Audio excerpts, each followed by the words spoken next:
दोस्तों नमस्कार। मैं राधेश्याम यादव और आप देख रहे हैं मेरा विद्रोही चैनल। मेरे विद्रोही चैनल पर आप सभी का बहुत बहुत बहुत स्वागत है। आप मेरे वीडियो को लाइक करें, मेरे चैनल को सब्सक्राइब करें और बेल आइकन दबाना न भूलें, जिससे जब भी नया वीडियो अपलोड करूं तो इसकी सूचना सबसे पहले आप तक पहुंचे। चलिए किसी ने महान दार्शनिक सुकरात पूछा था, महाराज मैंने सुना है कि आप बड़े ज्ञानी हैं, मुझे भी कुछ ज्ञान की बातें बताएं। यह प्रश्न सुनकर के महान दार्शनिक सुकरात मुस्कुराया और कहा, मुझे शर्मिंदा न करें, आप ऐसा न कहें, मैं ज्ञानी नहीं हूँ, मैं तो इस दुनिया का सबसे बड़ा अज्ञानी हूँ। ज्ञानी कहा करके आप मुझे शर्मिंदा न करें। हाँ, पहले मुझे भ्रम था कि मैं ज्ञानी हूँ, लेकिन जैसे जैसे मेरी उम्र बढ़ती गई, जैसे जैसे मेरे अनुभव बढ़ते गए, वैसे वैसे मैंने पाया कि मैं तो कभी ज्ञानी था ही नहीं, सिर्फ ज्ञानी होने का भ्रम था। और यही बात सबके लिए लागू होता है। दुनिया का हर आदमी अपने को परम ज्ञानी समझता है। हर आदमी को लगता है कि वह इस दुनिया का सबसे बुद्धिमान व्यक्ति है। इसीलिए तो जो आदमी जिस पद पर है उस पद पर रह करके संतुष्ट नहीं है, वह सोचता है कि मेरी योग्यता इससे बड़े पद पर बने रहने की है, लेकिन यह मेरा दुर्भाग्य है, यह मेरे साथ अन्याय हो रहा है कि मुझे मेरी योग्यता का पद नहीं मिला।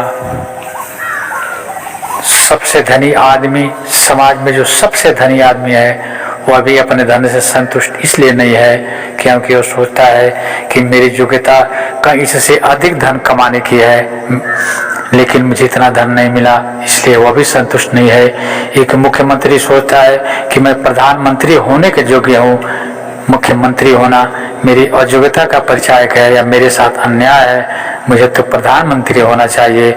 इसी प्रकार से जो देश का प्रधानमंत्री है वह सोचता है कि मुझे तो पूरे दुनिया का प्रधान होना चाहिए, मेरे भीतर पूरे दुनिया का नेतृत्व करने की क्षमता है, लेकिन यह मेरा दुर्भाग्य है, यह मेरे साथ अन्याय हो रहा है जो मेरे हाथों में पूरी दुनिया का कमान नहीं।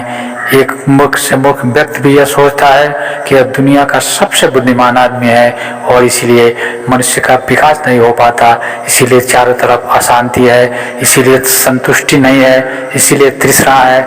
कोई धन के पीछे भाग रहा, कोई पद के पीछे भाग रहा, कोई प्रतिष्ठा के पीछे भाग रहा, कोई विधायक बनना चाहता है, कोई मंत्री बनना चाहता है, कोई मुख्यमंत्री बनना चाहता है, कोई प्रधानमंत्री बनना चाहता है। सबके सब भाग दौड़ में लगे हुए हैं, संतुष्ट कोई भी नहीं है। जिसके पास कम धन है वो सोचता है कि मुझे ज्यादा धन की आवश्यकता है, जिसके पास ज्यादा धन है वो सोचता है कि मुझे और धन चाहिए, मेरी योग्यता और अधिक धन की है, लेकिन मेरे साथ अन्याय हो रहा है जो मुझे पूरा कुछ नहीं मिल रहा। और इस दुनिया में जितने भी विवाद हैं, जितने भी तनाव हैं, जितने भी झगड़े हैं, सब इसी अज्ञानता के कारण हो रहा है।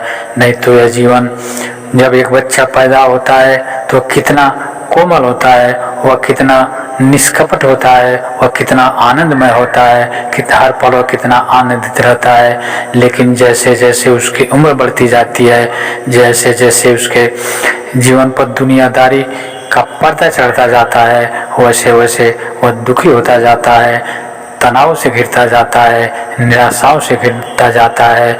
कहीं ना कहीं हमारे ज़िंदगी जीने में बुनियादी भूल हुई है। नहीं तो उम्र के साथ हमारा आनंद बढ़ना चाहिए, लेकिन आनंद बढ़ने के स्थान पर हमारे भीतर तनाव का जन्म होता है, तनाव बढ़ता जाता है। कहीं ना कहीं बुनियादी भूल जरूर हुई है। इस जीवन को समझने में, इस जीवन को परखने में, इस जीवन को जीने में कहीं ना कहीं बुनियादी भूल अवश्य हुई है। जब तो आज का मनुष्य दुख और निराशाओं से घिरा हुआ है। जिस बुढ़ापे में जीवन का परम आनंद होना चाहिए, जिस अवस्था में आदमी को परम आनंदित होना चाहिए, वह महादुखी होता है। वह दुख और तनाव से घिर करके अपने को सबसे बेचारा व्यक्ति महसूस करता है। कहीं न कहीं जीवन जीने में निश्चित रूप से चूक हुई है। हमने अपने जीवन की जो शुरुआत की, जीवन की शुरुआत करने में कहीं ना कहीं भूल अवश्य हुई है। अगर हम जीवन की शुरुआत सही तरीके से करते, अगर हम जीवन को सही दिशा में ले जाते, अगर हमने ज़िंदगी को सही तरीके से जीना सीखा होता, तो बुढ़ापे में सबसे अधिक आनंद होना चाहिए। क्योंकि इस अवस्था तक पहुँचते आदमी के पास अपार अनुभव हो जाता है। अगर हम बचपन से ही होशपूर्वक जीवन में घटने वाली सभी घटनाओं को देखें, जीवन के प्रति जागरूक होकर के देखें, जीवन के प्रति सजग होकर देखें, तो बुढ़ापे में हमें परम आनंद मिलना चाहिए। हम परम आनंदित हो सकते हैं, क्योंकि बुढ़ापे में हमारे हैंड्स भी ज़्यादा होते हैं, हमारे पास अनुभव भी ज़्यादा होता है, और हमारा सहयोग देने के लिए हमारे बच्चे भी साथ होते हैं। बुढ़ापे में सब लोग प्रतिष्ठा भी देते हैं, इज्जत भी देते हैं, इसलिए बुढ़ापे में आनंद होना चाहिए। लेकिन बुढ़ापे में आनंद के बजाय मिलता है दुख, तनाव और निराशा। निश्चित रूप से हमारे जीवन जीने में कोई ना कोई भूल हुई है। अगर हम सजगता पूर्वक जीवन को देखें तो निश्चित रूप से हमारे जीवन में आनंद का कोई फूल खिल सकता है।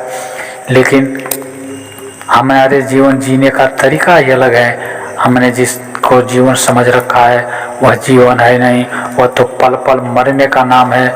हम तो हर पल मृत्यु के काफ़ी नज़दीक जाते हैं। जैसे हम कहते हैं कि हमारी उम्र बढ़ रही है, बच्चे की उम्र बढ़ रही है, लेकिन वह उम्र बढ़ नहीं रही, बल्कि एक एक पल घट रही है।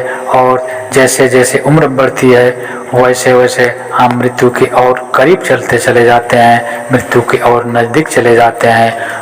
मृत्यु जो जीवन की आखिरी परिणति है, मृत्यु के समय जो महा आनंद प्राप्त होना चाहिए वह हमें दुख और निराशा में ले जाता है। मित्रों, अभी तक अगर आपने मेरे वीडियो को लाइक नहीं किया है तो एक लाइक बनता है, लाइक जरूर कर दें। और मेरे विद्रोही चैनल को सब्सक्राइब नहीं किया है तो सब्सक्राइब कर लें। मिलते हैं अगले वीडियो में, तब तक के लिए नमस्कार, जय हिंद, जय भारत, वंदे मातरम।